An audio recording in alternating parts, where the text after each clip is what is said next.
Hey guys, this is Kapil Chaudhary and welcome to the Inspiral study YouTube channel. Diagram देख लिया और diagram देख के लग रहा होगा स्कूल में नहीं पढ़ाया हमें, क्योंकि स्कूल में मैम पढ़ाती हैं और मैडम बड़ा शर्माती हैं और उन्होंने हमारा चैप्टर भी स्किप करा दिया। और करा दिया होगा डेफिनेटली, या तो स्किप कराया होगा या 5-4 मिनट में आपका चैप्टर कंप्लीट कर दिया होगा। चलिए खैर, डायग्राम को समझिए। और आप लोग भी YouTube पर इसलिए आए हैं कि कोई ऐसी हमारी मतलब की वीडियो मिल जाए कि हम लोग इसको बढ़िया तरीके से अटेम्प्ट कर दें और बोर्ड में एक एक क्वेश्चन को गोली से उड़ा दें। तो बच्चों ध्यान से सुनिए, ये वीडियो ऐसी है क्योंकि ऐसा देसी वर्जन आपको इसी चैनल पर मिलेगा और कहीं नहीं मिलेगा। ध्यान से समझिए, हम लोग जब मेल रिप्रोडक्टिव सिस्टम पढ़ते हैं तो हमें इन सभी चीज़ों के बारे में पढ़ना पड़ता है। Number 1 testis, number 2 scrotum, number 3 epididymis, number 4 vas deferens and number 5 seminal vesicle और नंबर 6 प्रोस्टेट ग्लैंड और साथ में पेनिस है। अब ध्यान से समझिए, हम लोग सबसे पहले हमें क्या करना है, हम लोग हाउ डू ऑर्गेनिज्म रिप्रोड्यूस पढ़ रहे हैं, यानी जीव जनन कैसे करेंगे, बच्चे पैदा कैसे होंगे। अब अगर हमें ये काम करना है तो सबसे पहले हमें क्या करना पड़ेगा, हमें एक मेल की ज़रूरत होगी और एक फीमेल की ज़रूरत होगी। ठीक है जी। और मेल फीमेल की ज़रूरत होगी वो किस लिए, क्योंकि मेल से हमें गैमेट चाहिए स्पर्म और फीमेल से हमें गैमेट चाहिए ओवम। अब आपको ये भी पता है कि ओवम कहीं नहीं जाते, स्पर्म ही ओवम के पास जाते हैं। ठीक है ना, पता होगा। और जब स्पर्म ओवम के पास जाते हैं तो फ्यूजन होके जाइगोट बन जाता है। अब ये तो है आगे की प्रोसेस, लेकिन ये स्पर्म आया कहाँ से, ये भी तो विषय है ना। ये स्पर्म आया कहाँ से, स्पर्म को बना कौन रहा है, स्पर्म को फीमेल में भेजा किसने, ये सारे के सारे हमारे पॉइंट जो हैं बहुत वैलिड पॉइंट हैं और एक एक करके बच्चों पढ़ लो। सबसे पहले आते हैं टेस्टिस पे। हमारे पास हमारे प्राइमरी सेक्स ऑर्गन्स कौन से होते हैं आपको पता है? बिल्कुल नहीं पता। देखिए, हमारे प्राइमरी सेक्स ऑर्गन्स हैं टेस्टिस मेल के, फीमेल के होते हैं ओवेरी। ठीक है, अब ध्यान से समझिए, ये टेस्टिस क्या है जी। अब इस स्ट्रक्चर को आप थोड़ा सा देख लो, स्ट्रक्चर को ही देखना है ना, बस देखना है, पता सारी चीजें अपने आप चल जाएंगी। देखो जी, सबसे नीचे अगर यहां इस वाले पोर्शन पे मैं आता हूं, यहां वाले पे दिख रहा होगा ना बिल्कुल बढ़िया तरीके से, हमारा जो पेनिस है ना, उस पेनिस से जस्ट नीचे आओ, एक पाउच लाइक स्ट्रक्चर मिलेगी आपको, थैली नुमा संरचना। ठीक है, यानी एक थैली जैसी स्ट्रक्चर मिलेगी। उस थैली जैसी स्ट्रक्चर में आपको 2 बॉल्स दिखाई देंगी, दिखेंगी नहीं लेकिन फील होंगी कि 2 बॉल्स हमारे टेस्टिस में, हमारे इस थैली में प्रेजेंट है। अब सवाल ये है कि ये क्या है, क्या है ये, ध्यान से समझिए। हमारे पास टेस्टिस जो होते हैं वो होते हैं कितने, 2, यानी 1 पेयर। ठीक है, हमारे प्राइमरी सेक्स ऑर्गन भी यही है ना। अब ध्यान से समझिए, हमारी बॉडी में स्पर्म कहाँ बनता है, स्पर्म बनता है टेस्टिस में। ठीक है, कहाँ बनता है, इन टेस्टिस में, जो 2 बॉल्स मैंने आपको बताई, उस टेस्टिस में स्पर्म बनता है। अब इसका एक क्वेश्चन बड़ा पूछा जाता है बोर्ड में कि भाई पूरी इतनी बड़ी बॉडी पड़ी थी और इतनी बड़ी बॉडी में कहीं पे टेस्टिस को रखने के लिए क्या जगह मिली ही नहीं। तो इसका जवाब है हमारे पास, क्योंकि बोर्ड में क्वेश्चन आता है कि हमारे टेस्टिस बाहर क्यों रखे हुए हैं। अब मैं आपको बताता हूँ, हमारी बॉडी का टेम्परेचर होता है 37 डिग्री सेल्सियस। कितना होता है, 37 डिग्री सेल्सियस। और इस टेम्परेचर में स्पर्म का बनना पॉसिबल नहीं है, इसीलिए बॉडी से बाहर 3 से 4 डिग्री सेल्सियस तक तापमान यानी टेम्परेचर कम हो जाता है। तो यहां पर ये टेम्परेचर घट करके आ जाता है 33 के आसपास। ठीक है, अब ये टेम्परेचर स्पर्म को बनाने के लिए अनुकूल है, इसमें आराम से स्पर्म बन जाएंगे। ठीक है, अब ध्यान से समझिए, ये जो स्पर्म बनते हैं, हमारी बॉडी में एक हार्मोन होता है। कौन सा हार्मोन, टेस्टोस्टेरोन। ठीक है, टेस्टोस्टेरोन बच्चों हमारे अंदर के सारे सेकेंडरी सेक्सुअल कैरेक्टर्स को, हमारे अंदर की सारी सेक्सुअल चीज़ों को यही देखता है, क्योंकि हमारा सेक्स हार्मोन है। ठीक है, समझ रहे हो।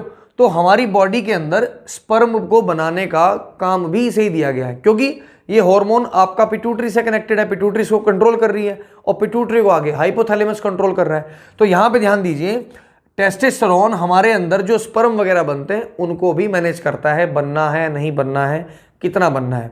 ध्यान से समझिए। अब यहां पर आपके बन गए क्या, स्पर्म। स्पर्म की स्ट्रक्चर आप लोग ने देखी होगी, बिल्कुल देखी होगी, कुछ इस तरीके से होती है पूंछ वाली स्ट्रक्चर, ठीक है जी, कुछ इस तरीके से होती है, ठीक है। अब ध्यान दीजिए, यहां पर आपके बन गए स्पर्म। अब ये स्पर्म यहां से इस एपिडाइमिस में निकल जाते हैं, यानी ये यहां से निकल जाते हैं, निकल गए। इस एपिडाइमिस में ये कुछ टाइम के लिए रहते हैं, कुछ समय के लिए, फिर यहां से निकल करके ये ऊपर से इस ट्यूब के माध्यम से, इस डक्ट के माध्यम से चले जाते हैं। लेकिन सवाल तो ये है, जाएंगे कब और क्यों जाएंगे? एवं ही चले जाएंगे फालतू में। अगर एवं ही जाते तो फिर तो पूरा दिन निकलते ही रहते, है ना।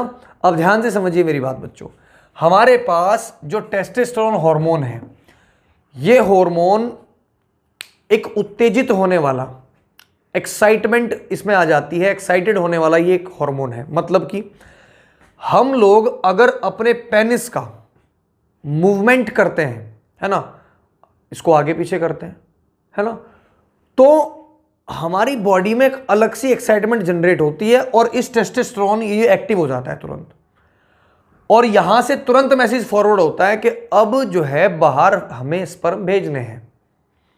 तो तुरंत ये एक्टिव होगा और तुरंत ये क्या करेगा, यहां से कुछ स्पर्म इस डक्ट में भेज देगा। कुछ का मतलब एक दो नहीं, हमारे शरीर से एक टाइम पे लाखों स्पर्म बाहर निकलते हैं, ठीक है, लाखों स्पर्म। अब ध्यान दीजिए, जैसे इस पेनिस के अंदर मूवमेंट हम लोग करेंगे, वैसे वैसे टेस्टोस्टेरोन क्या कहेगा, भाई बाहर जाओ और स्पर्म दे आओ। अब यहां से स्पर्म निकलेंगे और ये स्पर्म एपिडाइमिस में आ जाएंगे कुछ समय के लिए।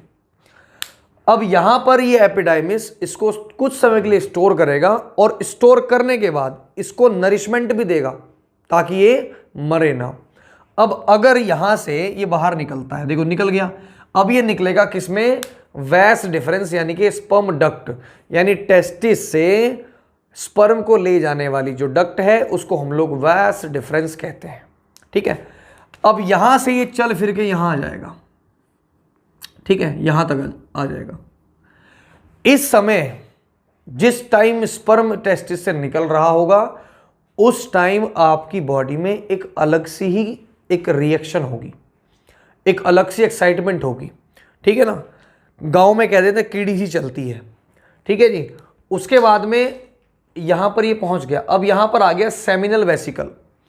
सेमिनल वेसिकल क्या करती है, स्पर्म यहां से आ रहे हैं, ये स्पर्म इस तरीके के होंगे, तो सेमिनल वेसिकल क्या करती है, इस स्पर्म में लगभग 60 से 70% सेमिनल फ्लूइड मिला देती है। क्या करती है जी, सेमिनल फ्लूइड मिला देती है। उसके बाद अब ये स्पर्म जो है वो उसमें आपका सेमिनल फ्लूइड मिल गया। उसके बाद आता है प्रोस्टेट ग्लैंड के पास, क्योंकि यहां से आ रहा है तो प्रोस्टेट ग्लैंड आपकी मिलेगी रास्ते में। तो प्रोस्टेट ग्लैंड और सेमिनल वेसिकल दोनों एक लिक्विड को रिलीज कर देती, सेक्रेशन कर देती हैं। तो यहां पर लगभग 25 से 30% आपका हो जाता है ये वाला लिक्विड, ठीक है, प्रोस्टेट वाला। तो ये एक तरीके से मिक्स हो गए, यानी स्पर्म भी मिक्स हो गए, आपका सेमिनल फ्लूइड भी मिक्स हो गया और जो प्रोस्टेट ग्लैंड है उसका सेक्रेशन भी मिक्स हो गया। अब ये मिक्स हो करके, ध्यान दीजिए, पहले स्पर्म थे, स्पर्म में लिक्विड मिला, तो जब स्पर्म में ये लिक्विड मिला, सेक्रेट किया गया, तो ये बन गया हमारा सीमन, ठीक है। क्या बन गया, सीमन, जिसको हम लोग क्या कह रहे हैं, इसको हम लोग वीर्य कह रहे हैं, ठीक है जी। आई होप बात समझ गए होंगे आप लोग। अब ध्यान दीजिए, हमारी जो डक्ट है, देखो अगर मान लो रेगुलर कोई चीज काम में आ रही है तो खराब हो सकती है ना, उसमें अंदर कुछ भी हो सकता है। तो इसीलिए एक यहां पर काउपर ग्लैंड होती है। क्या होती है जी, काउपर ग्लैंड।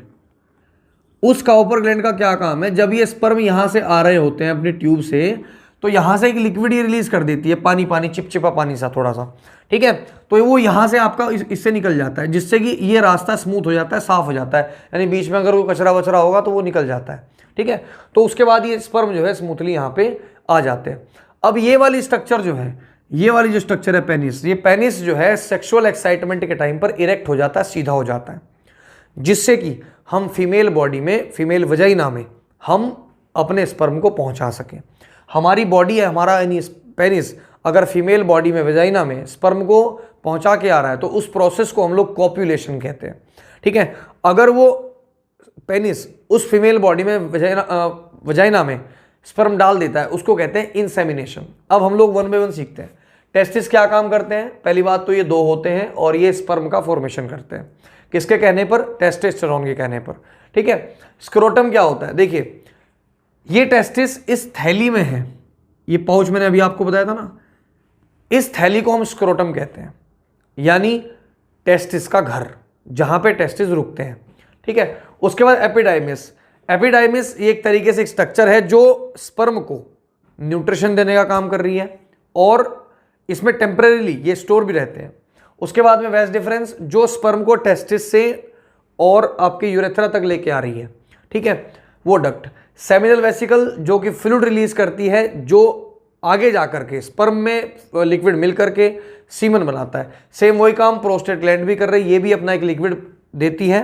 ठीक है, और पेनिस, ये पेनिस आपकी वजाइना यानी फीमेल बॉडी की वजाइना में जाकर के स्पर्म को ट्रांसफर करके आता है। ये पूरा का पूरा मेल रिप्रोडक्टिव सिस्टम है। इसमें एक सबसे इंपॉर्टेंट बात मैं आपको बता दूं, मेल रिप्रोडक्टिव सिस्टम में आपके यूरिन की और आपके स्पर्म को निकालने की डक्ट केवल एक होती है, क्योंकि यहां से ये ब्लैडर है, यहां पर आपका पेशाब जो है वो रुकता है, आधा लीटर तक ये आराम से भर जाता है, आधा लीटर में। उसके बाद आपको प्रेशर लग जाता है। ठीक है, ठीक है जी। यहां से आपका यूरिन निकलता है और यहां से आपके स्पर्म आते हैं। तो ध्यान दीजिए, एक टाइम में या तो स्पर्म निकलेंगे या फिर यूरिन निकलेगा। या आप कभी नोटिस कर लेना कि अगर यूरिन निकल रहा है तो स्पर्म निकलना पॉसिबल नहीं होगा, और अगर स्पर्म निकल रहा है तो यूरिन नहीं आएगा। ठीक है, ये बात आप लोग ध्यान से समझ लें। आई होप बच्चों मेल रिप्रोडक्टिव सिस्टम का ये इंपॉर्टेंट चैप्टर, आप लोगों के इंपॉर्टेंट पार्ट आपके समझ आया होगा। अगर आपको समझ आया हो बढ़िया, तो वीडियो को लाइक कर दो और फटाफट सब्सक्राइब कर दो, बेल आइकन जरूर दबा देना, क्योंकि ऐसी धमाकेदार वीडियोस और भी आने वाली हैं। Thank you and have a nice day बच्चों। जय हिंद, जय भारत।